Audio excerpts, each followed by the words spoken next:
نسألك اللهم بمعجزاتهم وإلى أرواح جميع الأولياء والمقربين والصالحين نسألك اللهم بكراماتهم وإلى أرواح مشايخنا والمؤلف الكتب الذين تعلمنا وعلمنا والمؤلفاتهم نسألك اللهم أن تنفعنا بعلومهم نفعا مبارك لنا ولدينك وللناس أجمعين. أعوذ بالله من الشيطان الرجيم. بسم الله الرحمن الرحيم.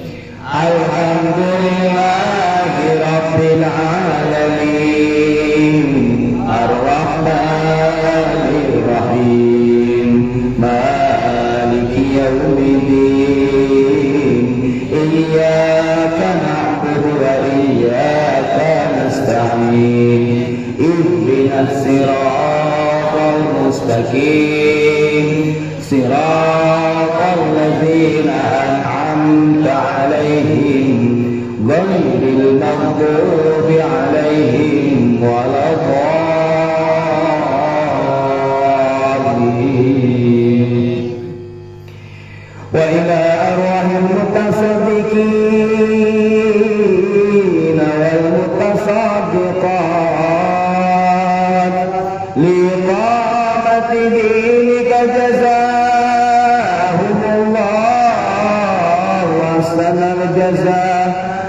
وتقبل منهم أعمالهم وكفر عنهم سيئاتهم وارفع درجاتهم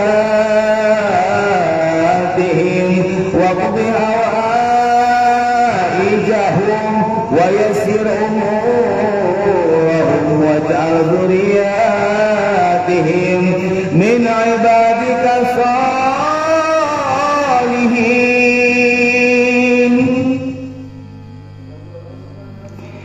وإلى أرواح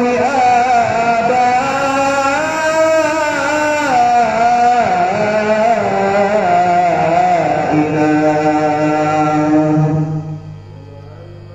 وأمهاتنا وأجدادنا وجداتنا ولجميع المسلمين والمسلمات واغفر لهم ذنوبهم واعف عنهم سيئاتهم نسألك اللهم أن ترفعنا بدرجاتهم وإلى أرواح المجاهدين والمجاهدات والمهاجرين والمهاجرات والأنصار نسألك اللهم ببركة أعمالهم الفاتحة أعوذ بالله من الشيطان الرجيم بسم الله الرحمن الرحيم الحمد لله رب العالمين الرحمن الرحيم مالك يوم الدين إياك نعبد وإياك نستعين اهدنا الصراط المستقيم صراط الذين أنعمت عليهم غير المغضوب عليهم ولا الضالين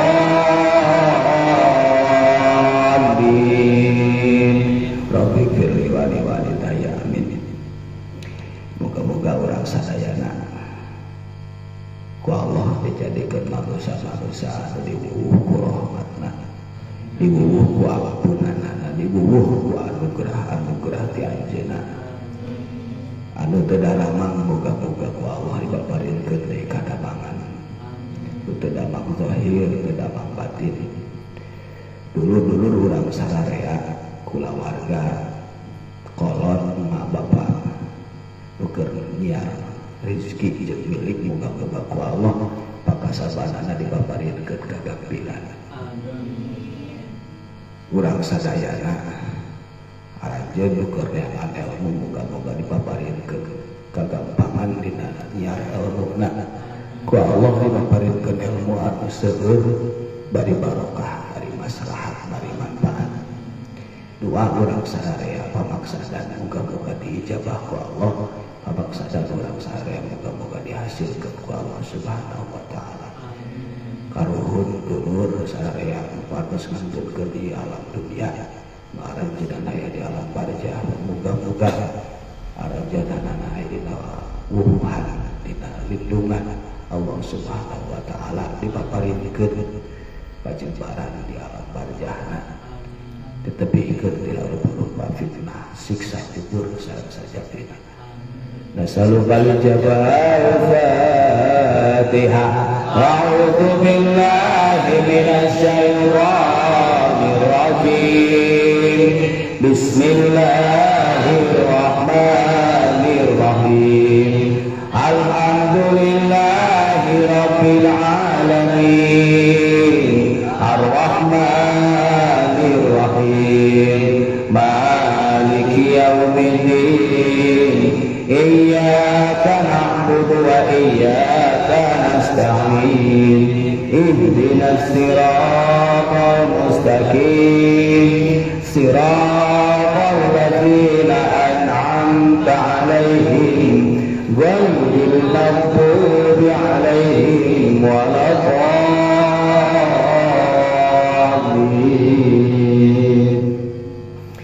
إن الله وملائكته يصلون على النبي يا أيها الذين آمنوا صلوا عليه وسلموا تسليما. الصلاة والسلام عليك يا رسول الله. الصلاة والسلام عليك يا نبي الله. الصلاة والسلام عليك يا حبيب الله. اللهم صل وسلم على سيدنا محمد وعلى آل سيدنا محمد. اللهم صل وسلم على سيدنا محمد وعلى آل سيدنا محمد. اللهم صل وسلم على سيدنا محمد وعلى آل سيدنا محمد.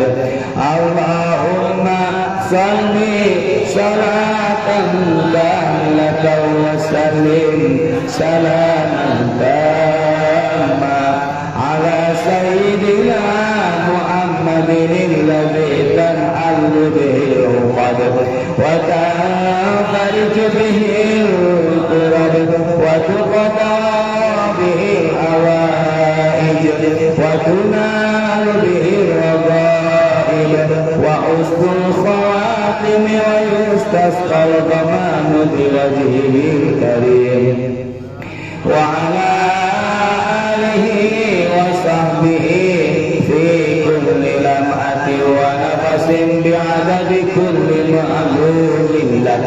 ربي أسألك بحق محمد صلى الله عليه وسلم يا الله يا ذا الكرامة الظاهرة المباركة يا ذا النعمة السابقة المفرجة.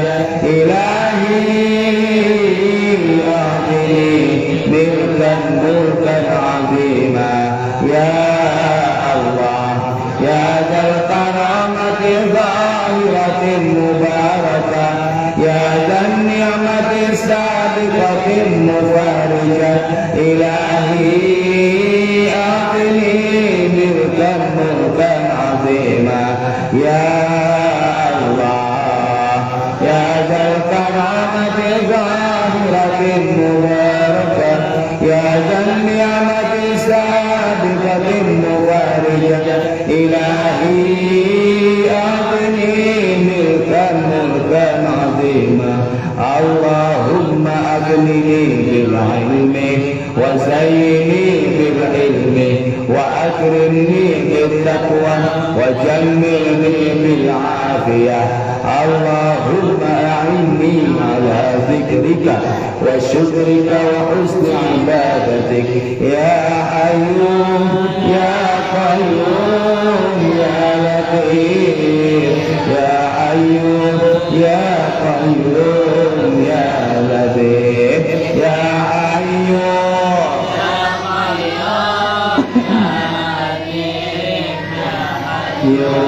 يا قيوم يا لطيف يا تواب يا تواب يا تواب يا تواب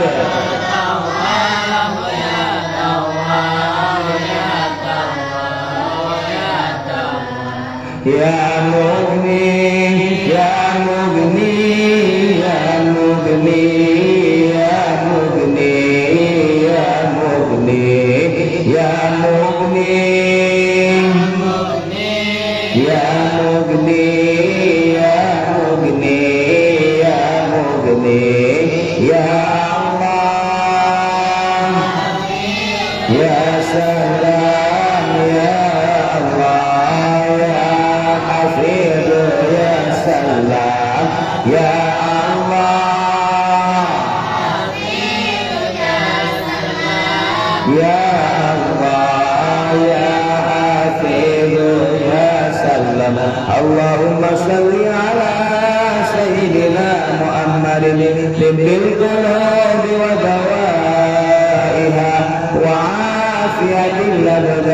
وشفائها ونور الأبصار وضيائها وعلى آله وصحبه وسلم. اللهم إني أسألك الصحة والعفو والعافية برحمتك يا أرحم الراحمين. اللهم اغفر الدين وارزقني بعد الدين. اللهم اغفر الدين وارزقني بعد الدين. رب ارحمهما كما ربياني صغيرا. رب ارحمهما كما ربياني صغيرا. رب ارحمهما كما ربياني صغيرا. رب أدخلني مدخل صدق وأخرجني مخرج صدق واجعلني من لدنك سلطانا نصيرا. وقل جاء الحق وزهق الباطل إن الباطل كان زهوقا. بسم الله ما شاء الله لا يسرق الخير إلا الله. بسم الله ما شاء الله لا يفرق السوء إلا الله. بسم الله ما شاء الله وما كان بكم من نعمة فمن الله. بسم الله ما شاء الله لا حول ولا قوة إلا بالله العلي العظيم. أستغفر الله.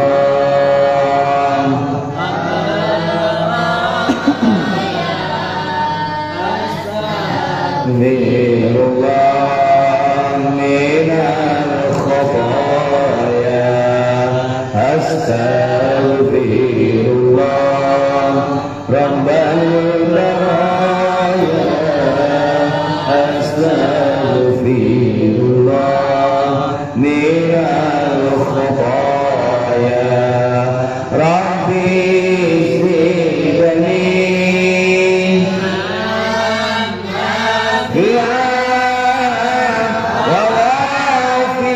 ووافقني عملا مقبولا ووهب لي رزقا واسعا وتب علينا توبة نصوحا. وتب علينا توبة نصوحا. سبحان الله والحمد لله ولا إله إلا الله والله أكبر. سبحان الله والحمد لله ولا إله إلا الله. سبحان الله والحمد لله ولا إله إلا الله والله أكبر. بسم الله الرحمن الرحيم. ربنا إننا تقربنا إليك بتلاوة كلامك الكريم لتقربنا إليك زلفى. وافتح لنا فتوح العارفين واجعلنا من المقربين.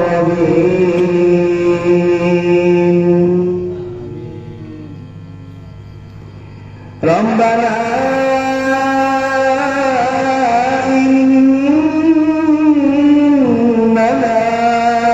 توسلنا إليك بتلاوة كلامك الكريم أنت جعلنا وتلاميذنا وذرياتنا من العلماء العاملين وجعلنا إمام المتقين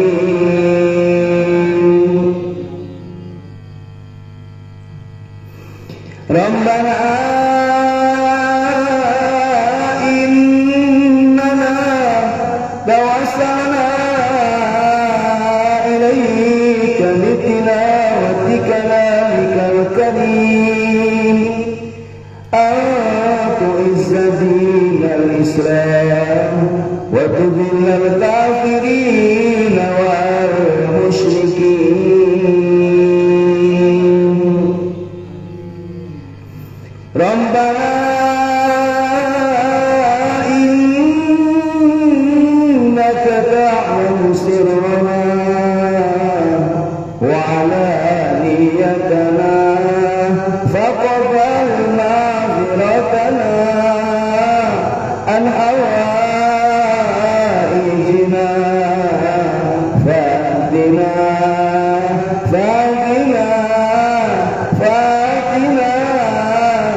سؤالنا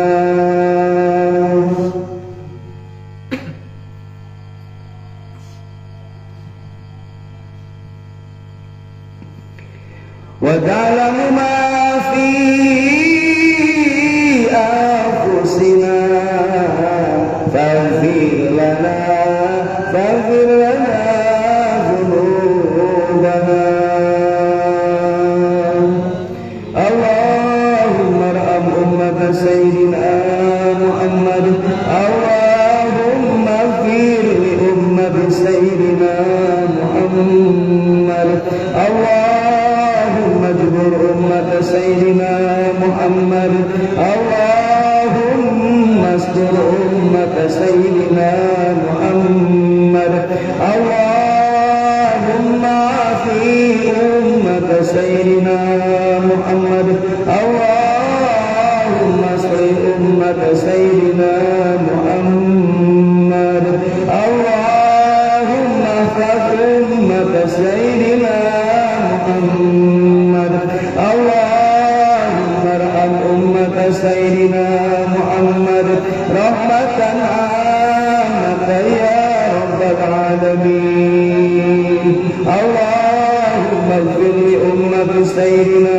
محمد مغفرة عامة يا رب العالمين اللهم بارك عن أمة سيدنا محمد وارجنا عاجلا يا رب العالمين اللهم إن هذا المعهد معهدك ونحن عابدك وخادم دينك تقبل منا أعمالنا واغفر لنا ذنوبنا وكفر عنا سيئاتنا واهدنا وانصرنا نصرا عزيزا اللهم اجعل هذا المعهد معهدا مباركا مؤيدا منصورا هاديا مهديا نافعا للأمم أجمعين اللهم اجعلنا وذرياتنا وتلاميذنا وكونها هذا المعهد من أهل هذا المعهد من مربيه بفضلك يا أرحم الراحمين اللهم ربنا تقبل منا أعمالنا واغفر لنا ذنوبنا وكفر عنا سيئاتنا وتوفنا مع الأبرار اللهم إنا نسألك سلام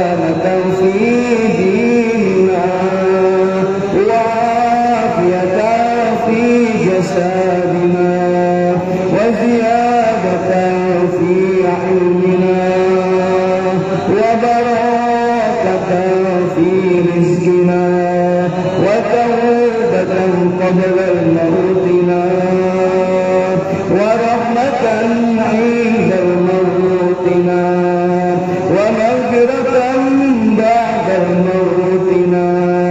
اللهم هون علينا في سكرات موتنا والنجاة من النار والعفو عند الحساب. اللهم لا تمكن الأذى فينا ولا تسلطهم علينا بذنوبنا.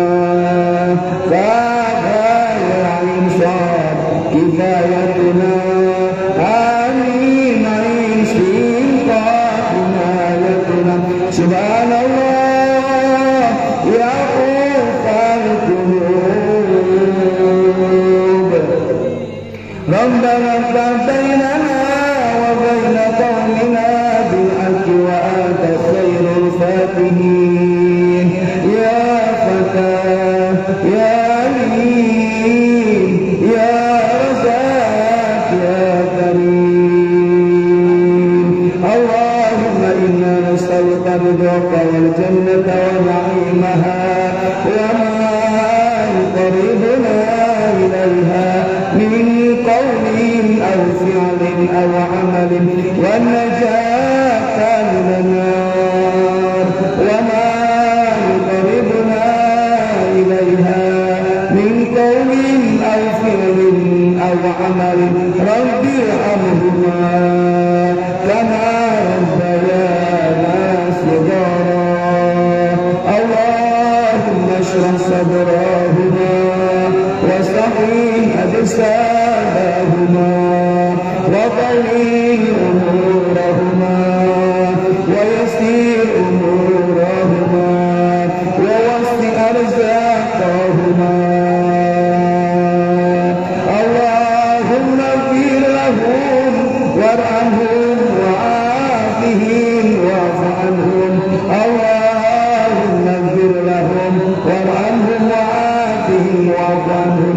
اللهم اجعل قبورهم روضة من رياض الجنان ولا تجعل قبورهم حفرة من حفر النيران. اللهم حسن مقاصدنا واشف أمراضنا واكفي ديوننا ويسير أمورنا أمور الدنيا والآخرة.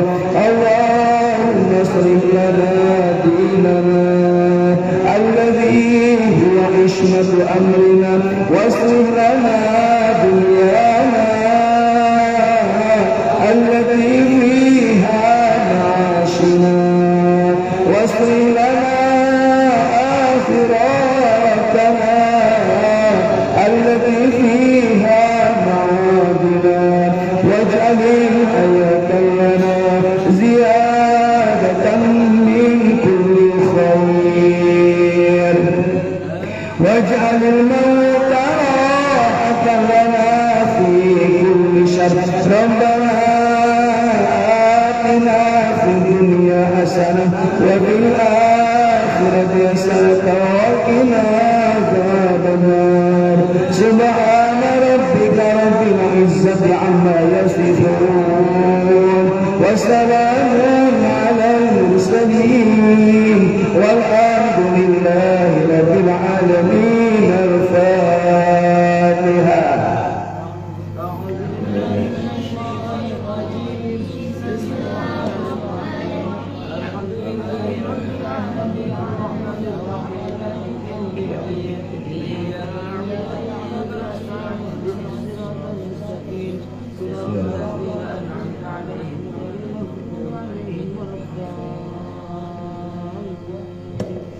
عليهم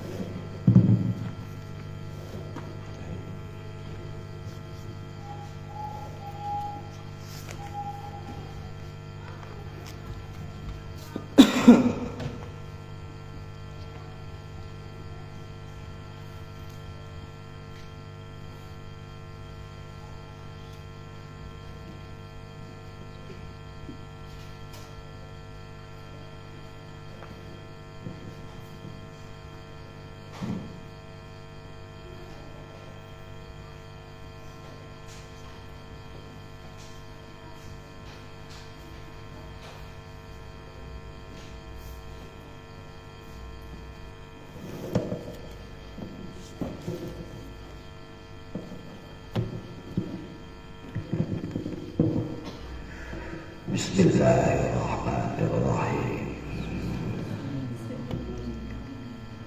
Qala Allah Ta'ala fil Qur'anil Karim. A'udzu billahi minasy syaithanir rajim. Bismillahirrahmanirrahim.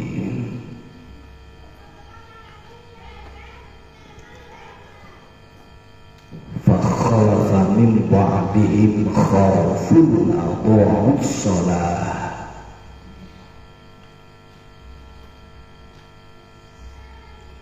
wattaba'us syahawat fasawfa yalqawna ghayya.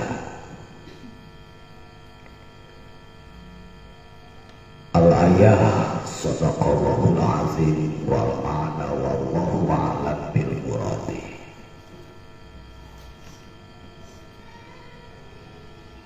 Qala Nabi sallallahu alaihi wasallam, as-salatu imaduddin, faman aqamaha faqad aqamaddin,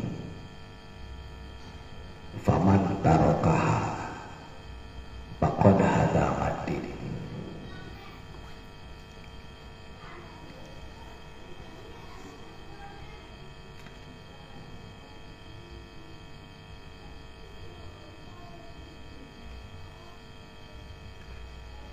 Dina ayat anu tadi dibacakeun aya nu kudu digarisbawahi gede-gede kurang.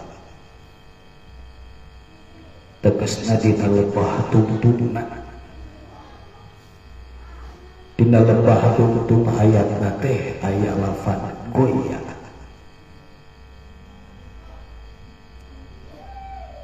Lamun urang sok ngadenge bahasa Sunda atawa bahasa ojak orang Jakarta, lapan goya teh jadi gaya.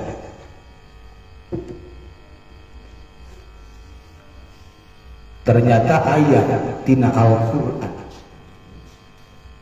gaya teh sing horeng goya.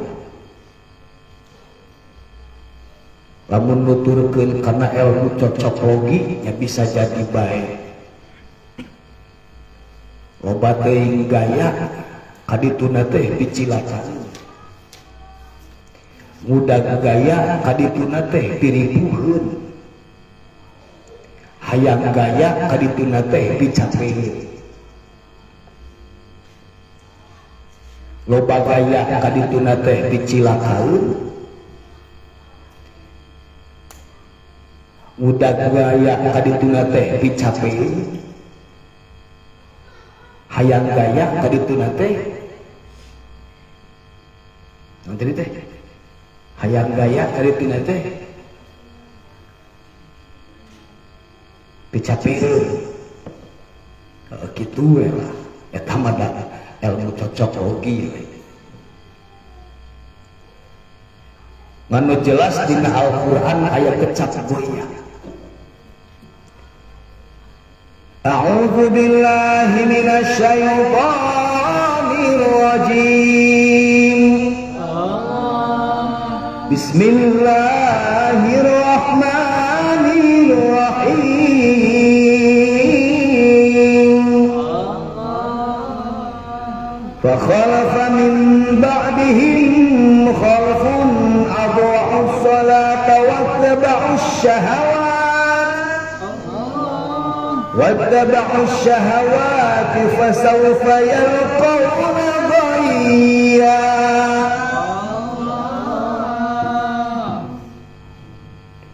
Dina samemeh lapan goya teh aya kecap saupa. Lamun cek ilmu nahwu saupa teh tuduh kana zaman jauh bakal jeung jauh. Wasinutan pisin tadulu qariba wasaufa taswifin tadulu ba'ira. Sintan bis tuduh kana zaman deketna saufa taswif tuduh kana zaman jauhna. Saufa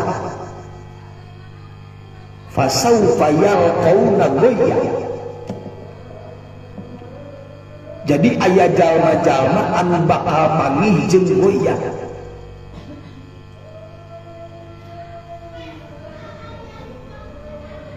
Saha jalma-jalma nu bakal panggih jeung goyah teh? Jalma-jalma nu bakal panggih jeung goyah teh nyaeta aya dua kelompok. Nu tadi diaoskeun fa khalafa min ba'dihim khalfun,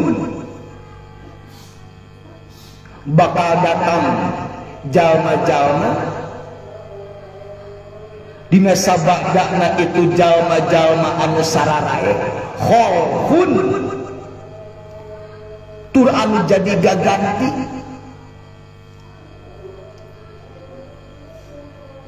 tina jalmi-jalmi anu sararae. Ieu teh nyaritakeun kisah-kisah di mana sabagda jalmi-jalmi anu sararae dina ayat anu sapeacana dicarioskeun perkawis Nabi Nuh, nabi-nabi anu sararae anu bareta teu aya nu wantuneun ngantunkeun kana parentah Allah. Jadi lamun rek tinggalkeun parentah Allah teh mikir-mikirna teh bener-bener.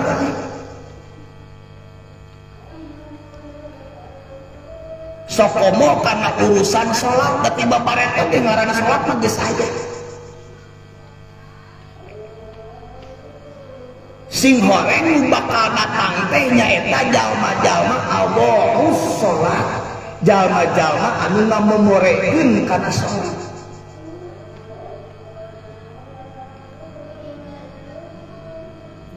Kadua wattaba'us syahawat, jalma-jalma anu tukang ngalajur kana syahwat. Taeta nu dua perkara dua golongan teh kadituna teh fasaufa yalqawna ghayya, anu bakal asup kana goyah.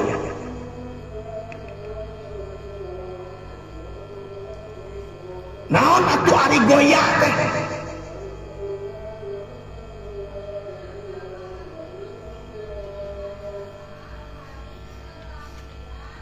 Para ulama ihtilaf dina makna goyah.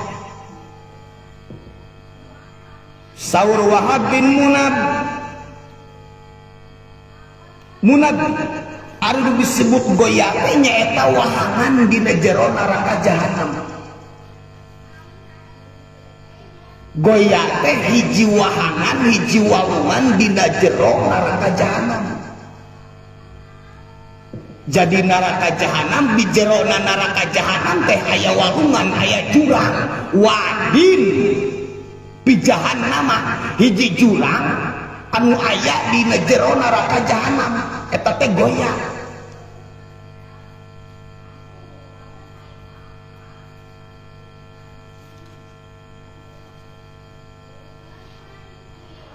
Anu banget panasna jeung kacida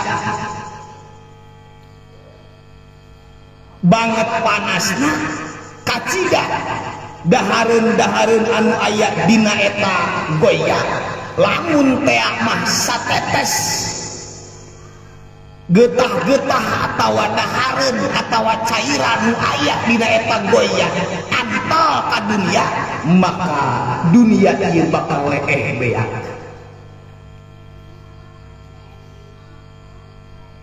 Eta teh nu disebut goyah.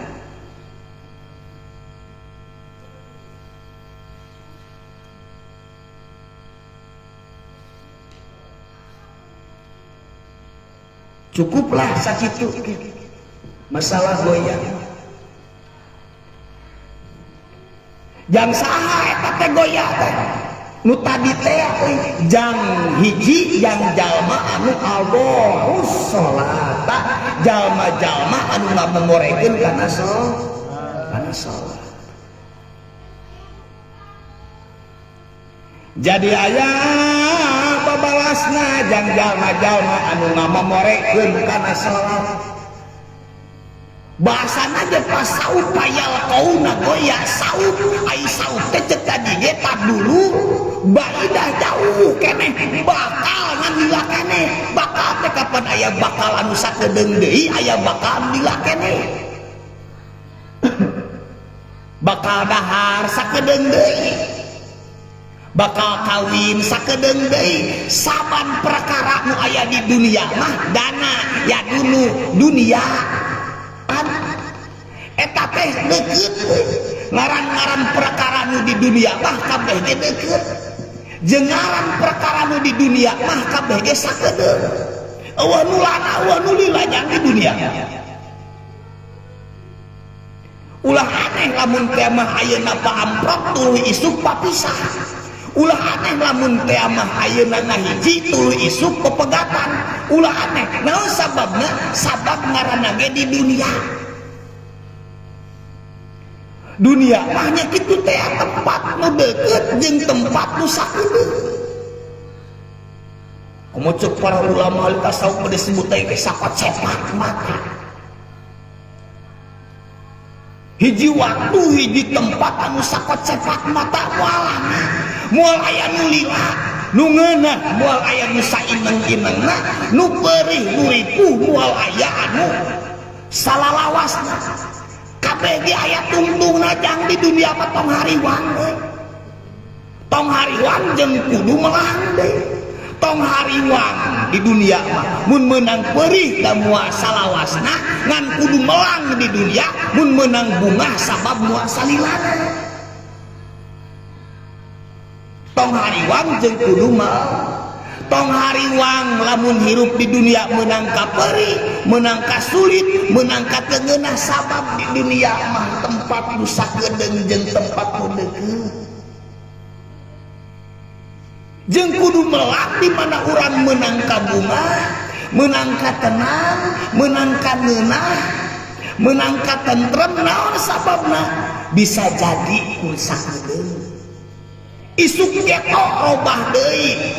Isuk geto beda deui wajar naon sababna di dunia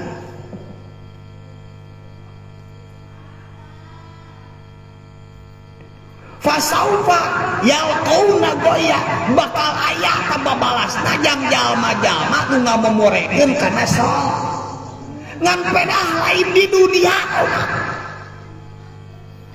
rek seseureun rek kecalakakan ge rek bubungahan ge bisa keneh bunga bisa keneh seuri kecalakakan bisa keneh gigindingan bisa keneh gagayaan dan memang teguran peringatan jang jalma-jalma nu ado salata ninggalkeun kana salat lain di dunia lain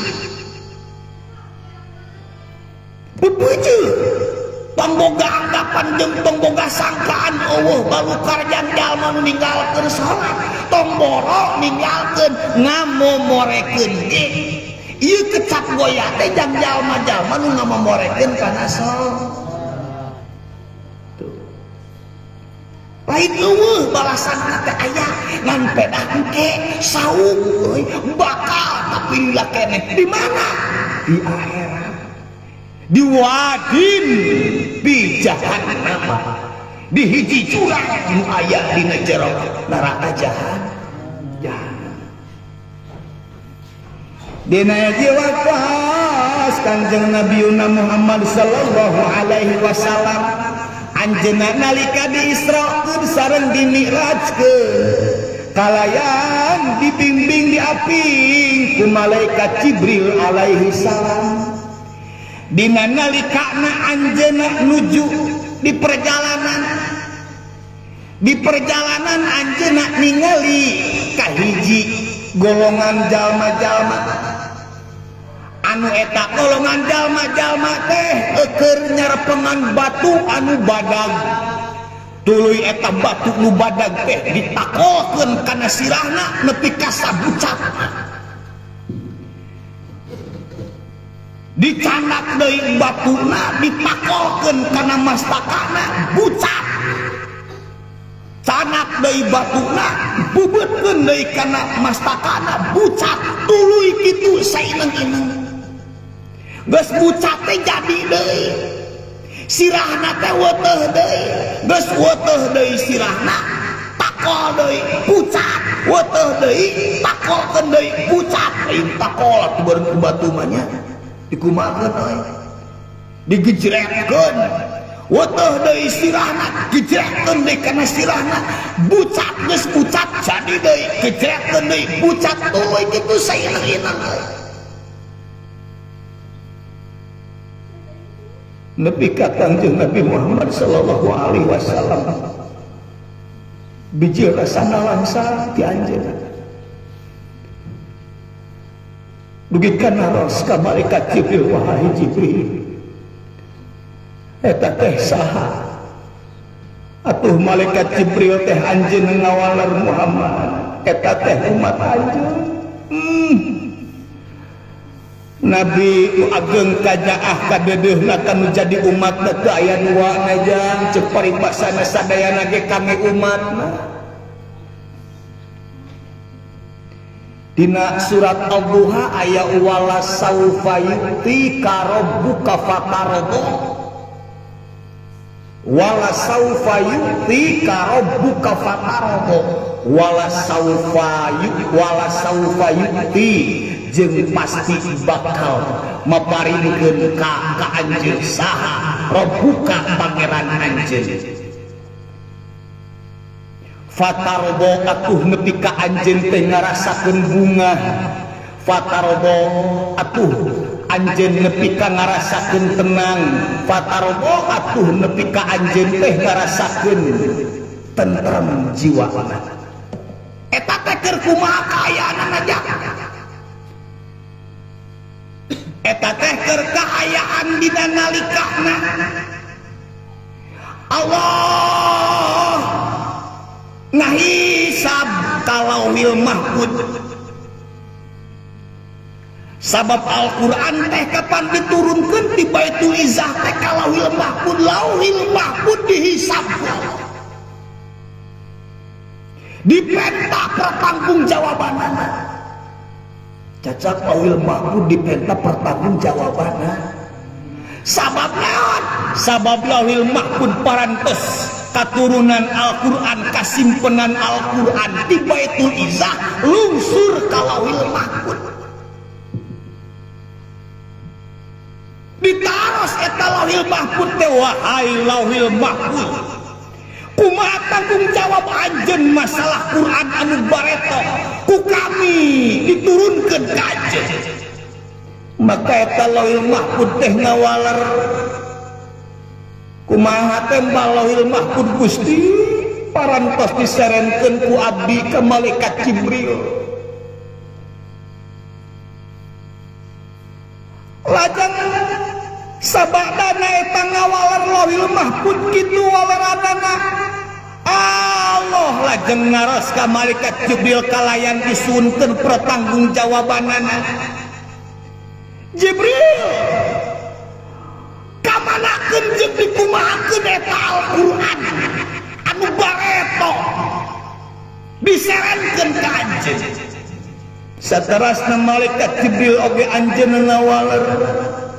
Saur malaikat Jibril, Gusti Ampun paralun Al-Quran anu parantos katampi ku abdi teras jeung lajeng bae ku abdi teh dikintunkeun ka kakasih anjeun nyaeta Nabiyuna Muhammad sallallahu alaihi wasallam. Ditaros Nabi ditaros, wahai kakasih kami, naha Al-Quran anu bareto dipaparinkeun ka anjeun teh didugikeun ka saha ku anjeun? Saur Kangjeng Nabi Gusti Al-Quran anu parantos dijantenkeun wahyu ka abdi parantos didugikeun ku abdi ka umat-umat kami. Saur saha teh? Kanjeng Nabi Muhammad sallallahu alaihi wasallam. Kumaha geus kitu we? Ngeusan wae teh. Hah? Episode selanjutnya we nya. Teraskeun penasaran. Kumaha salajengna eta? Lajeng sabadana Nabi ngawalar kitu Allah nyuhunkeun pada nyuhunkeun pertanggungjawaban kanu janten umat Kangjeng Nabi. Malaikat sok ku anjeun ayeuna mah cana ka dieu umat kakasih kami Muhammad sallallahu alaihi wasallam. Nabi ngadangu eta langsung reuwas kaget. Nguping umat marek dihisab soal Al-Quran, ngadangu umat marek dihisab masalah Al-Quran. Lajeng Nabi naik ke aras, lain berarti Allah di aras kaje, keun tong dibahas eta mah deui nya. Anjeunna nyang hareup menghadap teh ka Allah Gusti. Nabiyuna Muhammad sallallahu alaihi wasallam sujud anu teu aya babandinganana sujud saketer kebek nepi ka curcor cai soca anu bijil tina soca lantaran dibarengan kasieun dina manahna aduh umat kami rek dihisab, umat kami rek dipenta pertanggungjawaban, rek ditanya masalah Al-Quran Nabi reuwas. Naon matak reuwas? Reuwas kaget sabab umat Kangjeng Nabi boro-boro Nabi age geus uninga kana kaayat umatna jiga kumaha. Boro-boro nepi ka Quran diamalkeun sapinuhna 30 juz teh boro-boro tos kabaca ka Kangjeng Nabi. Tos kairong ti jauh-jauh keneh ge batak dina nalika Kangjeng Nabi bade ngalesotkeun napas anu terakhir, Nabi nyauran ka Sayyidina Ali karamallahu wajah Ali ka dieu Ali ka dieu Ali. Tuluy eta Sayyidina Ali nya ketan Kangjeng Nabi. Nabi tos teu tiasa nyumanggem tarik lantaran Nabi nuju sakarat. Ngaharewos ngangesora nu maksimal sakitu pantarikna eta teh umat kami, ummati tah sukan cek Kangjeng Nabi Ali kajeng nitipnya Hasan, nitip Husain, nitip pun bojo, nitip anu teu ya nu diharewoskeun teh dina napas terakhir, ucapan terakhir Kangjeng Nabi eueuh deui iwati ucapan Ali ummati nitip umat kami papajaheun aku mah deui yang urang mah jelema kieu patut da lain teu baroga di imahna ge Quran teh pabalaka nu boga hiji teh mah nu boga dua teh mah nu boga tilu teh mah komo ayeuna mah boga Android handphone jeung ulang deui dina handphone aya aplikasi Quran tinggal dibaca di mana meni buktina dibaca hata dibaca itu anu tiba-tiba heula geuning keur teh kadang diajar maca Al-Qur'an teh kapan ti handap keneh ti ikro keneh ti ikro hiji alif jabar a alif psu alif jri dibaca a e u a e u ba jabar ba ps bu b b di ba jrb dibaca ba b bu dibalik koer babu b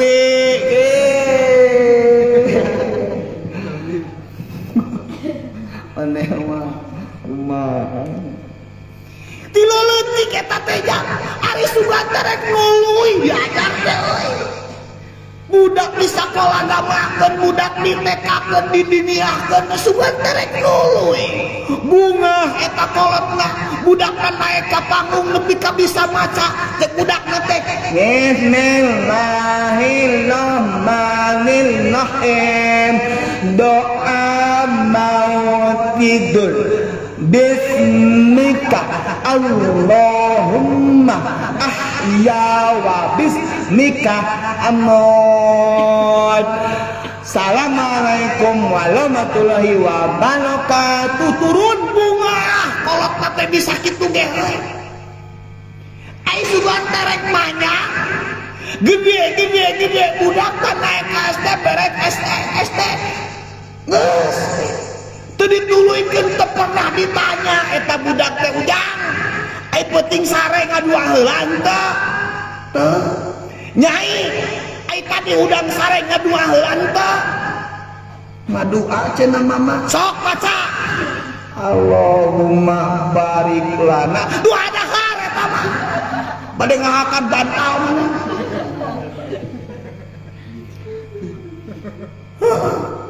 doa ka WC loba nu teu apaleun geus ka harti umat Kangjeng Nabi bade Nabi geus apal kumaha kaya umat aja Allahu Akbar nu digedekeun teh lain pangarti lain pangaweruh lain pangabisa lain nu digedekeun teh pasehan komo teu kaop beda geus teu akur lain beda teh jadi jalan akur yang semakin mengakurat ieu mah beda teh teu akur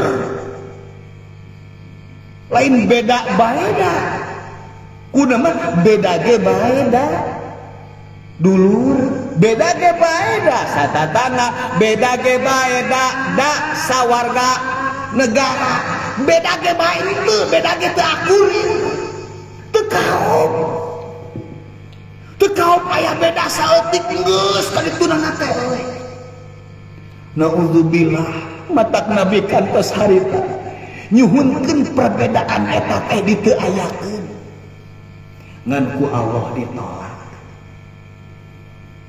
hoyong ulah aya perbedaan ngan ku Allah ditolak teu bisa Muhammad anjeun rek menta naon cek Allah ku kami rek ditegunan ngan lamun anjeun menta eueuh perbedaan moal bisa eta mah jadi ujian jiga Yahudi ku Allah teu dimusnahkeun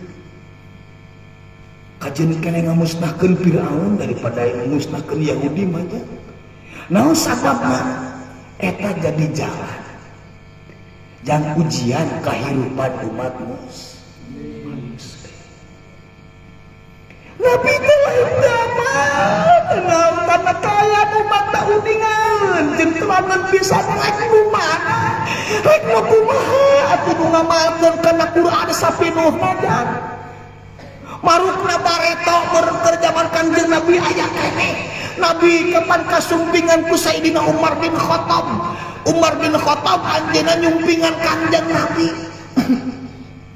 naros ka Kangjeng Nabi wahai Rasulullah nah kami teh kalakuan kami ahlak kami tosami sareng surat Al-Fatihah nah tosami sareng surat Al-Baqarah nah tosami sareng surat Al-Imran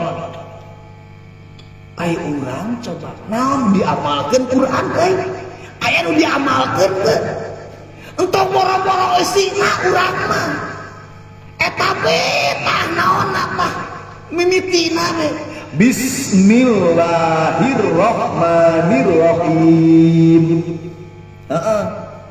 Lembaran pertama baheula lah aya nu ka mana ka mending ngamakeun bismillah.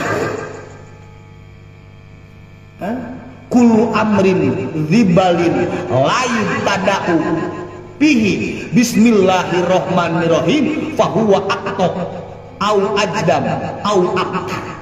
Saban perkara anu teu dimimitian ku maca bismillah maka eta perkara teh intina aya kacacadan. So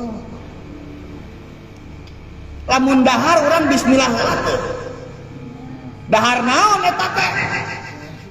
Dahar naon coba nanya lamun dahar bismillah heula teh bismillah dahar naon? Dahar sangu jeung daging hayam kakara silana ge beda. Sangu dengan sangu nawe pa daging hayam, dengan sangu nawe jeung bakar ikan, dengan sangu nawe jeung nungeunah geus diukna beda pasti babacaan. Ngan lamun dengan sanguna jeung tempe goreng nu geus daeun geus padu ngahakan be. Diukna ge teu sila-silaan. Berarti dahar kudu diukna bari sila. Kan itu. Anjeun jajan meuli bala-bala dahar lagi bari lempang atuh boro-boro bismillah. Ya eta lain dahar kitu. Kapal saban nu diasupkeun kana sumut naon teh ngaranna teh euy. Mungkin naon ngaranna teh? Saban perkara nu dihuapkeun ta kana biwir tuluy dicapek tuluy ditelan eta ngaranna barang dahar. Nu kitu teh barang dahar. Ieu mah bala-bala geus beak 2 baskom bubur kacang 4 mangkok. Cilok nu ngaliwat garawan di ka dieu meser cilok 5 bungkus. Jam 8 ditanya ke emak anak geus dahar acan cenah mah ai tadi ngahakan naon atuh. Teu bismillah bismillah heula eta apa gede hese. Karti teh. Ieu teh bismillah teh hese kan. Kamalkeun. Sok dina nalika urang migawe hiji perkara aya teh bismillah bismi kalawan nyebat bismi ngawitan abdi ngalakonan kana ieu perkara kalawan ngalap barokah sareng pitulung ku nyebat jenengan Allah bismillah. Hoi keluar ti imah para radu henteu geus puguh padu eta mah bijil ti imah para radu ngan lamun ti imah narek init ka Mekah kakara bismillah heula. Aiti mah narek bijil mu sampai hayam moal bismillah betul. Padahal sarua-sarua kena ini bijil keluar ti imah. Bedana ceuk Nabi saban bijil ti imah bismillah heula. Lengkahkeun suku anu bismillahi tawakkaltu Allah la haula wala quwata illa billahil aliyil azim. Tepira kaluarna teh jang ek ngelapai kotok itu tepira kaluarna terek naon arek popoe hendak lantaran kurang maksud tujuan oge lain lillah lain karena Allah lain mata teu diamal bagian warek ini ka mana tah kanu jauh ka kara komorek ini ka Mekah mah geuning rek umrohnya kapan diaping heula bismillah dan oge meni lekat bari peureumbeuh bismillah da eta sieun cilak ai cilaka bisa wae rek ngusap pai kotok rek ngelapai hayam ge disoredak ti gedeblung paeh bisa jadi urang keluar ti imah jantong dianggapkeun cilaka kudu ngadagoan naik kapal tong dianggap cilaka kudu naik bus tong dianggap cilaka teh kudu naik motor bae anjeun keluar ti imah kakara salengkah aya laleur tarik laleur Ferrari dilebot teh kana tarang bulu praktek maneh paeh. Bisa jadi teh, bisa jadi butaleuna sagede setum. Itu ieu mah cilaka teh didagokeun teh lain kana kawasan Allah, kana kawasan kapal, kana kawasan perahu, kana kawasan bus, kana kawasan mau motor tarik teuing. Padahal di luar imah ge urang keunang hingkieu geuning keur ngagibahnya. Keur ngomongkeun batur mungkin bae cilaka ti luhur helikopter murang. Ningang ta kadinya. Anda geus puguh hese amal geuteun nabi teh malah nepi ka nabi sujud teu gugah-gugah da. Nabi teh sujud teu gugah-gugah eta kanjeng Nabi.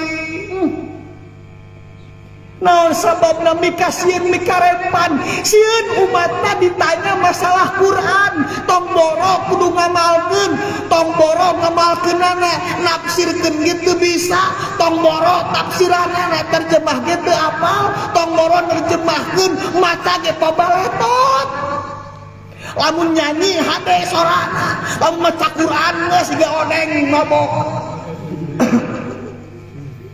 Aduh mau nyanyi mah saban baci iman onde-onde saban nakatuju. Aduh hade sorana mah dibere maca Quran bismil jim cekeng teh nip jim nyip lain nyip jim nyip kurang badan jim bos ditah maca jim kalah jip deui jip deui kurang badan cekeng teh calangapna dalamna jim gitu bos maca ge pabaletot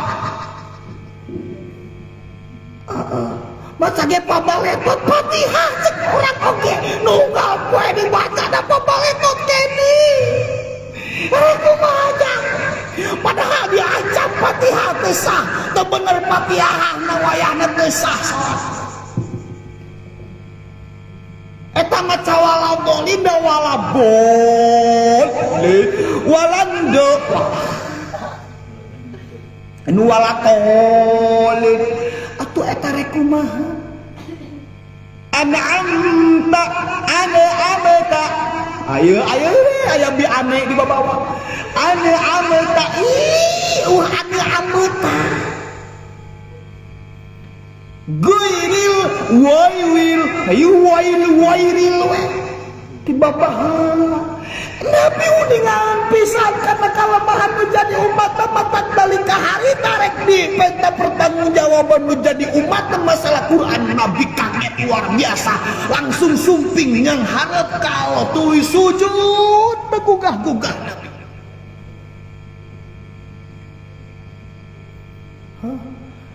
Sur kanjeng nak ditaros ku Allah Muhammad kakasih kami anjen teh kunaon Gusti. Ulah nanya ke umat kami Gusti kami we banyak mah ulah nyiksa umat kami we siksa mah bukan dina tafsir Qurtubi diterangkeun na teu ulah nyiksa umat kami ya Allah siksa we kami ulah nanya umat kami tanya we kami ari Allah moal mungkin nyiksa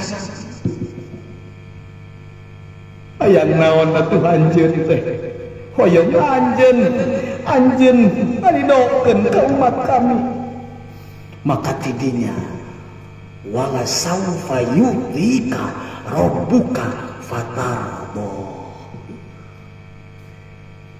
cek Allah ku kami diizinan dipaparinkeun mata kecap wala saufa yu'tika bakal maparinkeun ka anjeun saha buka pangeran anjeun fatarono anu anjeun bakal jadi ngarasa tenang bis didinya majang Nabi tos ceurik saketer kebek ceuk Allah irparo saka Muhammad angkatkeun mastaka anjeun diangkatkeunlah mastakana Nabi kakarasa kakarat didinya ngaraoskeun bunga. Eta cintana Nabi katurung ieu ningali golongan anu keur ngabeubetan sirahna ku batu nu badag. Nabi naros ka malaikat Jibril, itu saha? Cek malaikat Jibril, Muhammad eta teh umat anjeun. Aduh nyeri merana euy hate Nabi ningali eta umatna keur nyiksa karep disiksaan. Sirahna teh ditakolan ku batu, ditakolan deui bae, takol batu nya. Diraos teh digencetan ku batu badak nepi ka sapepeusna. Naon cenah nepi ka sabucatna da loba Tuhan. Sabucatna gecret, bucat jadi deui cokot deui batuna gecret, bucat deui. Nabi naros ka malaikat Jibril, eta teh umat kami nu kumaha Jibril? Muhammad eta teh umat anjeun anu baretok di alam dunia na sok ngarasakeun berat rek ngalaksanakeun salat. Ngarasakeun berat di mana ngalaksanakeun salat, ngarasa hampang enteng kana pagawean macul dagang jeung sabangsana. Ngan lamun kana salat teu pirakur tibah 5 menit diangos, komo urang mah tereh 2 menit ge cepat sekali, lebih pilih ge ngahiji jeung sujud. Sujud duha geuning. Eta ge naon teh subhana rabbiyal adzim, subhana rabbiyal adzim wa bihamdihi sami Allahu liman hamidah. Ngahiji jeung eta cepet salat teh. Malahan mau tarawih gini, Bismillahirrahmanirrahim, maliki yaumiddin, dolin, can gadol bisa minti heula, saking ti hayang kan, kancan.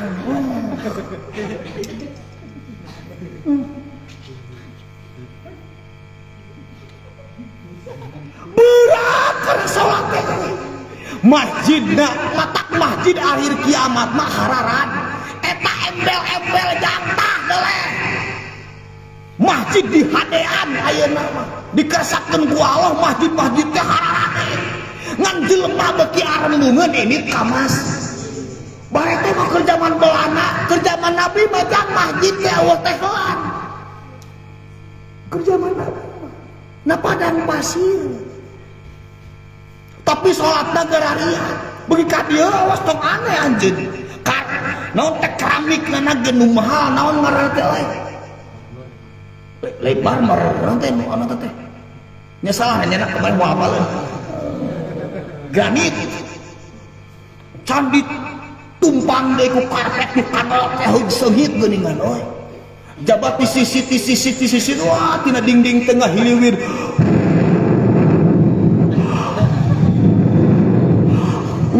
AC yang menyejukkan heug subuh geuningan tibral lohor pampangna nama waktu capek teh Allah berat tah nu kitu nu ngarasakeun berat ari kana digawe mah ngarasa enteng mang aya pagaweaneun gawe naon itu tungagutan batu sabaraha buruhna biasa we 50.000 nepi ka bedug siap daek jang di jam 7 nepi ka lohor daek da diburuhan 50.000 ari ka masjid salat 2 rakaat cek Allah hayyal falah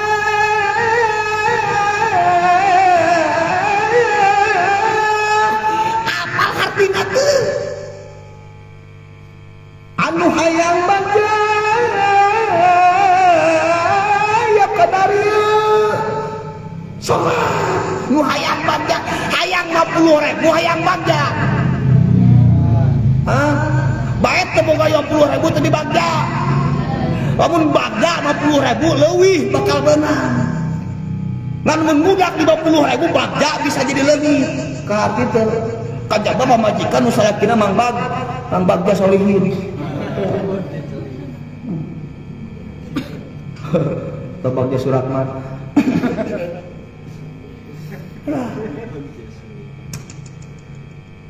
eta Kangjeng Nabi dugi ka nangis Gusti geus kabaca tukang enteng-enteng kana salat atuh naudzubillah pepeje ulah nepi ka nyapirakeun kana salat jang jalma nu tukang ninggalkeun salat nyapirakeun nepi ka ditinggalkeun salatna tong boro-boro rezeki milik kahadean kaalusan jeung sabangsana setan ge mungeun ngebaturanna sacenah setan ge mumuleun ngebaturan jalma nu tukang ninggalkeun kana salat dina hiji waktu bareto aya hiji pabudak manehanana keur lempang di hutan ileuweung nepi ka tinggalin salat asar tinggalin salat maghrib tinggalin salat isya tinggalin salat subuh pokona mah tara salat dikersakeun ku Allah manehanana bisa nempo setan diistidraj tekul miluan ke dunia alam gaib nanti dua dunia geningannya si eta mah tara salat tukang ninggalkeun salat nyapirakeun salat geus eueuh we hatena teh hayang ngalakonan salat teh eueuh nepi ka diistidraj ku Allah bisa nempo setan dina hiji waktu manehanana nempo setan nempo setan manehanana nempo setan eta setan kabur nempo si eta naon cenah setan kabur nempo manehanana dina hiji waktu nempo setan pagi deui jeung setan nu eta ditanya we ari si lain teh kunaon nalika kapang papai jeung kami sok kabur bae eta setan ngajawab kumaha ceuk setan teh ya uing jeung karuhun uing embos iblis kapan bos najang uing jeung karuhun embos iblis nepi ka dilaknat ku Allah nepi ka dicabut nikmat nepi ka dibere laknat ku Allah teh lantaran hiji dosa naon dititah ku Allah sujud mere penghormatan ka Nabi Adam ngan teu daekeun embos teh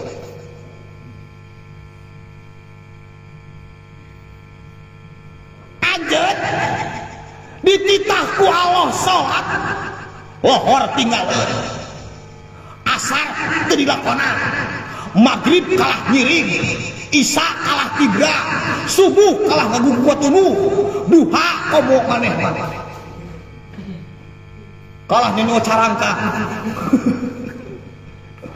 kadenge salat duhur kalah kabur maneh kadenge salat asar kalah ka pasar si lain henteu salat heula soak uing ngeutik setan teh aing mah soak nempo maneh teh eta parentah Allah nu sakitu lobana ku maneh ditinggalkeun bedul keeng mung aing mah mung deket jeung maneh teu saha sabab mun uing deket jeung maneh ke aing di akhirat dihijikeun jeung maneh dina neraka teu hayang ceuk saeueuh ceuk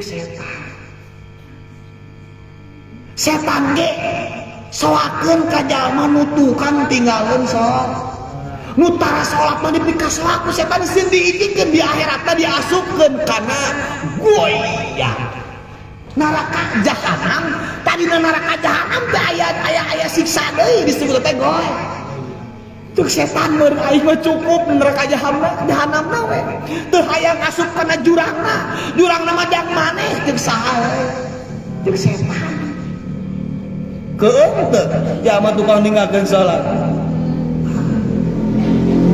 mata cek nyeulak mesti disebutkeun makbubon bi qulubil mukminin bakal dijauhan ku jalma-jalma mukmin hate jalma mukmin muarek hayangeun ngadeuketan jalma nu tara salat wayahna tah eta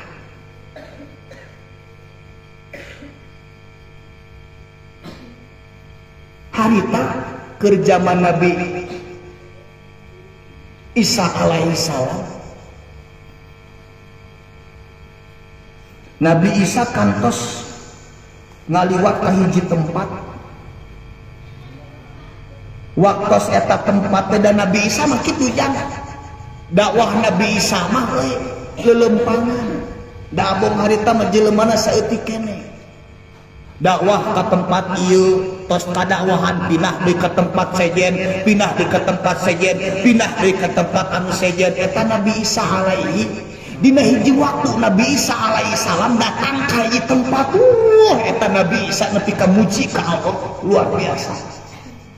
Naon sababna? Sabab Nabi Isa alaihi salam datang ke eta tempat-tempat anu gemah ripah loh Cinawi subur makmur Kerto Raharjo pokona mah gemah ripah loh Cinawi caina curcor tangkalna dauna lebeut dauna rindang jaba bubuhan geula lebeut budak kaletikna meuni makmur budak kaletikna meuni aman budak kaletikna sejahtera pamajikan salaki meuni talentrem adem ayem sakinah mawadah warohmah keamananana terjaga kondusif jeung sabangsana tindakan kriminal saeutik-eutik acan neuneun motor di jalan ge yang aman anjeun lamun harita kaditu leungit duit tong boros 1000 samiliar lagrag tadi jalan aman di teang minggu hareup maneh bisa jongjon sare ayeuna lagrag duit di dinya tong badag-badag teuing 500 perak be ulah ngadagoan minggu hareup isuk geto 5 menit deui teang geus saking ku hese keamanan anjeun datang ke kota anjeun datang ke tempat rame didinya ek markirkeun motor pasti aya tukang parkir tetela teu aman naon cenah mun aman mah moal tukang parkir kitu nepi ka digembok motor nepi ka aya kunci leheran sagala tetela eta teh nunjeun motor geus goreng sangkati heula jang lantaran jelema mah teu bisa dipercaya lamun bareto kayana gemah ripah loh Cinawi moal aya motor kunci leheran moal ek naon dikunci bangsa moal aya teu ek naon dikunci bangsa teh moal aya imah nepi ka aya nu tinggal di Perum boy hayang tinggal Perum moal tinggal imahna jerona di jerona teh aya beusian ek kana panto teh muka beusi heula geus buka beusi teh muka panto kunci nu badag teh geuningan can dobo kunci kolotok kunci gembok kunci rantai weh napa kabeh di dinya tak kakala bisa muka panto teh jam 2 jam sampe nu teh di hareupeunana geuningan aya gerbang nu badag beusi nu garede jang pagerna hayang naon ngahara rese naon sababna hese sesah keamanan eta Nabi Isa alaihi salam harita ningali ka tempat tepi ka muji ka Allah Gusti ieu aya ku sae kieu ieu tempat abdi meuni nembean nincak ka tempat modelkeun kieu gemah ripah loh Cinawi subur makmur mur kentrem kerta harjo jeung sabangsana curcor bubuhanna laleubeut luar biasa domba munding bararungah lalintuh eueuh domba begung kabeh domba ge sadana teh karieu tah nu kieu jangan kelaparan jeung muncrut nu kalurban sapina nu TBC sarehat ingon-ingonana oge teh atuh lamun tanen jararadi tak benerna ge eta Nabi Isa alaihi salam Allahu akbar tos we nya ditinggalkeun tahun hareupna Nabi Isa datang deui ka dinya ira cenah tahun hareupna Nabi Isa datang deui ka dinya kaget nu bareto cai curcor jadi garing anu bareto tepangkalan baruhan jadi garing anu bareto na aman tentrem tindak pidana tukang maling tukang golok lacur judi jeung sabangsana tentrem air mah tiap posona gapleh aja yang benar nah air mah jadi kieu ieu teh jadi rariweuh kieu aduh jelema diaranting bararada geuning tato apa gede-gede keur gede awak tato badag begung jadi tato orang jadi cacing jadi kararemplek leumpang lagi jadi kararieu panon bala lelet Kaget Nabi Isa, Gusti ieu teh kunaon? Aya naon? Naha ahli kampung ieu teh tukang maksiat sadayana, tukang ninggalkeun parentah anjeun tetapi kumaha? Lain ceuk Allah. Dina hiji waktu ternyata cek Allah aya hiji jalma datang ka dinya teu pirang kurtibah si beungeut hungkul leos balik deui ngan pedah jalma ku si beungeutna nu datang ka dinya na jalma tarasol dicokot ku Allah anugerahna ngeri teu ngeri kabayang teh lamun di imah urang aya jalma nu tara salat rek kumaha jang ekonomi rek kumaha rumah tangga lamun teh mah pamajikanana tara salat rek kumaha rumah tanggana lamun teh mah salakina tara salat rek kumaha rumah tanggana lamun teh mah kolotna mah bapana tara salat rek kumaha anak-anakna rek kumaha imah tanggana rek kumaha imah hatena bujrat cekur kamari teh jamal dicabut kasolehanana maka bakal susut manggihan kahadean numpuk majikan hayang teh ngarenos teh nempo salaki ke lolongseran balik capek gawe dah hayang kena lapung kardi teh ieu hese moal bisa dibayangkan teu kabayang lamun di imah aya nu tarasol atawa urang hirup jadi jalan utara salat ari hayang menang kebagjaan bingung tuh dah qad aflahal mukminun jalma nu bakal bagja teh nyaeta jalma mukmin nu bakal bagja teh nu dina salat teh khusyuk ieu teh salat acan rek kumaha arti mata ulah Allahu salat tong dibomorekeun komo ditinggalkeun balukarna lain jang urang ngumpul tapi jang sararea nalika bareto yeuh tambahan deui kapungkur Kangjeng Nabi nuju di masjid nuju di mana jeung para sahabat ujug-ujug datang tah aya hiji jalma bari ceurik cek Nabi miwaran ke para sahabat itu saha nu ceurik duka ya Rasulullah cabi taros cek Nabi nya atuh Sri Sumpingan ditanya kunaon anjeun kami teh kamusibahan pun bapak pupus tapi nepi ka kiwari teu aya nu ngalongok-longok acan teu aya nu ngalayat-layat acan teu aya nu panguruskeun teu aya nu pangibakanankeun teu aya nu pangapanankeun komo deui nu panguburkeun di mana di ditu cek Nabi sahabat teang Nabi miwarang sahabat keur milari ka jalmi nu tadi mah mau ditempo teh ku para sahabat ternyata sahabat luas kaget naon sababna rupa mayit awakna hideung beungeutna hideung jaba beungeutna jiga bagong awakna hideung beungeutna hideung beungeutna jiga bagong lain jiga jelema robah jadi jiga bagong sahabat bingung aduh ieu kumaha ieu urang laporkeun ka Rasul nya atuh uih deui ngalapor ka Kangjeng Nabi ku Nabi ditingali ka dinya ai tetehnya ditingali ku Kangjeng Nabi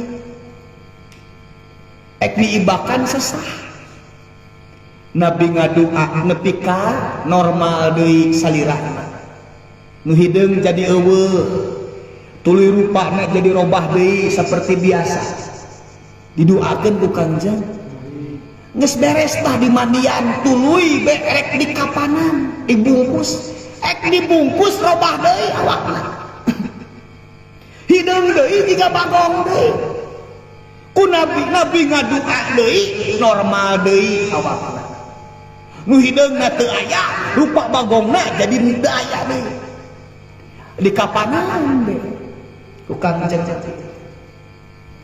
beres tadi kapanan teras di solatan tos di solatan teras tah dikuburkeun di kuburan dikuburkeun dicana ka kubur di dikuburkeun dicanaka kuburan kuwi dikuburkeun beres dikurebkeun Nabi nanya ka budak anu tadi datang ka masjid bari cer bapak anjeun teh naon amalna nemal tak anjeunna ya Rasulullah bapak kaula teh Gusti Rasul bapak kaula teh satungtung jeung saumur hirupna anjeunna teh tarang ngalakonan salat ternyata tukang ninggalkeun kana salat teu hayang we jeung teu kabitan maka harita Nabi ngabewarakeun ka para sahabat ya ashabi ungguru halaman taraka salata hei sahabat kami tingali kuaranceun kabeh tingkahna jalma nu tukang ninggalkeun kana salat ya ba'atsuhullah Allah bakal ngahudangkeun ka eta jalma yaumal kiamati di poean kiamat mislal hizir kana umpama saperti bagong al aswadi anu hideung kitu cek Nabi naudzubillah dan ngalindung ka Allah subhanahu wa ta'ala erek ditinggalkeun kana salat ek disapirakeun kana salat moal ayeuna aya eueuh nu kitu aya teu aya jalma kakoncara kawentar tara salat nepi ka awakna hideung beungeut tiga bagong aya teu aya teu cenah ge bohong eta mah geuning aing bareto apal babaturan aing keur mabok acan paehna ge we keur kieu tah aing sing orang teh setum ngaliwat jelebet teh kagele penye para sholat paehna biasa we awakna teu hideung beungeut teu tiga bagong biasa we normal bohong eta mah ya man geus loba teuing dosa urang mah geus teu layak dibere dalil kauniyah di Allah naon cenah teu layak dibere dalil kauniyah di Allah bareto Sayyidati Fatimah aya jalmi nu sumping ka Kangjeng Nabi jangkung saur Sayyidah Fatimah dina manahna eta jalmi aya ku jangkung-jangkung teuing kur kitu we unggul teu henteu make ipis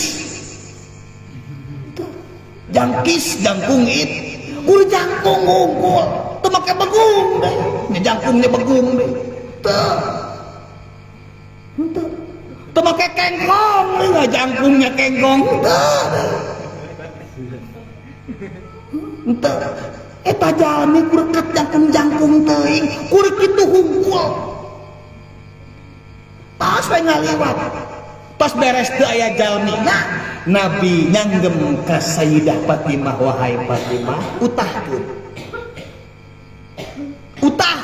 Fatimah nya atuh ngaraoskeun sepal dugi ka bisnya aing utah utahna teh dengan uang samemehna dengan uang daging dengan uang naon utahna bijil daging atah eta kaget ya Rasulullah dia Fatimah eta teh daging jalma nu tadi anu jangkung teh anu disebutkeun dina hate anjeun menikot jangkung teuing eta jalmi padahal teu piratah eta dagingna anjeun teh geus gibah sabab amun kadengeun ku jeuleumana moal ngeunah urang mah nu kitu jang naon sababna geus katutup nu bersih jeung nu kotor nu bersih jeung nu kotor nu di sawah nu pagawean sapopoe di sawah jeung pagawean sapopoe di rumah sakit umpama aya beda teh daharna nu sapopoe di sawah bajang mising barang dahar di antaran dahareun ngaliwat meuleum lauk ngaliwat di dinya barang dahar teu kokocok ge blebok we ih pokona cenah ge heuh ieu nikmat dia cenah dahar nyomot teh letak kungkul leungeun teh ih teu asa kotor ka dieu teu lamun nu pagawe rumah sakit datang ka dinya erek daekeun moal. Pernah teu ngaliwat ka tempat sampah? Kumaha? Baunya. Kieu urang mali. Atau tukang ngedotan sepiteng geuningan. Ih, mah eta naon Mang? Waduk. Ih, meuni geuleuh kitu waduk. Si Mangna biasa-biasa we diakutan ku emer. Naon sababna geus biasa jeung nu kitu jiga urang geus biasa jeung nu sal. Lah mata hese hayang nempon meunangkeun dalil kauniyah teh. Kardi teh. Geus kotor jang dunia teh. Teu katempo kitu teh. Quran atuh da teu katempo benerna. Padahal mah dalil ngabuktikeun Quran pabalana. Teh angan aku ada. Gitu nya. Tah eta. Eta teh jalma nu ninggalkeun kana salat.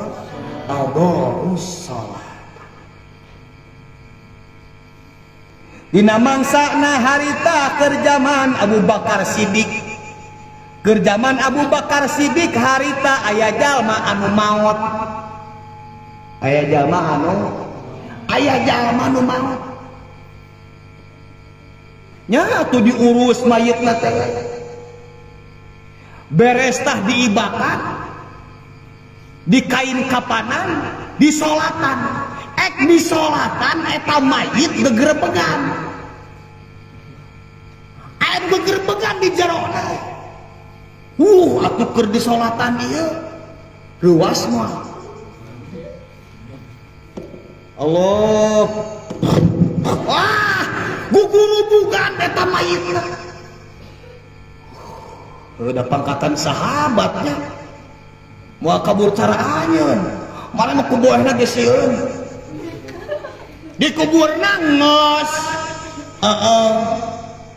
Tinggal di kumaha mun di alam kuburan Allah. Dae tapeuting ngesieun keneh ngaliwat ka hareupeun imahna pada geus maot jelema. Ku boehna da sieun keneh. Ku boeh eta teh sieun. Ku boeh sieun, ku kamper sieun. Ih, kamper naon cenah ge. Ku samak paragi nuruban pasaran sieun. Ku samping paragi nuruban pasaran sieun. Padahal cek Nabi, ya anjeun sunat hukumna boga kain kapan diteundeun di imah. Persiapan ti ayeuna keneh meuli boeh ka ditutu ka toko, meser boeh ukur heula urang sabaraha metereun. Wing ya ada betul soal. Meser boeh sabaraha metereun simpen di bumi omatkeun ka pamajikan ka budak. Pun bajana jam, iya boeh anu bapak, iya boeh anu mama, disimpan beh dieu nya. Ngarangke ujang teu kudu naros ka mamah mun maot. Mah ai boeh di mana? Mauna kerja. Emangnya kudu ditanya betul. Matak teh jangan heula tapi dieu jangan dan boeh teh nya. Mun mak jeung bapak angke maot tah ieu boehna angekeun ka mak. Angekeun ka bapak. Ulah make nu batur. Ulah make nu di mana ieu we ange sunat hukumna ngan masalahna salat gitu. Umar bin Khattab majang di bubina ngagali kuburan. Kamarna teh di jero kamarna teh aya kubur. Kuburan meunang ngagali anjeunna lamun tidur, lamun kulam teh umpama di dieu. Dina erongan kuburan anu meunang ngagali anjeun. Hayang teu kikituan. Urang mah boro-boronya imah diginding-ginding boro-boro aya rohangan kuburan kitu patut euy. Atuh. Kasurna ge mahal empuk teh geuningan. Didiukan wewe. Lain cara urang, cara emak-emak kok urang membarato geuning didiukan digebrus. Maot guru bukan. Langsung pas dibuka lagu guru bugan teh eta tali boehna dibuka. Tali boehna teh dibukaan. Buka cenah ge. Pas dibuka kitu teh celeng-ceng teh aya orai buana. Naon cenah? aya orang badak bari hidung. Kaget para sahabat ini. Da zaman barat mah tuh kemana-mana teh moal pedang jang. Reuasna ge langsung gep kana pedang. Ai urang gep kana pantau kabur. Bedana teh eta beda saeutik nya. Eta orai nyeleungceung. Nyeleungceung kitu teh keur nyokcrokan kana polona we jeung keur ngadaharan kana dagingna. Dicokcrokan huluna ku eta orai. Eta para sahabat kaget langsung nyokal ekna teh keluarkeun pedang geus kieu eta ngaliuk orai.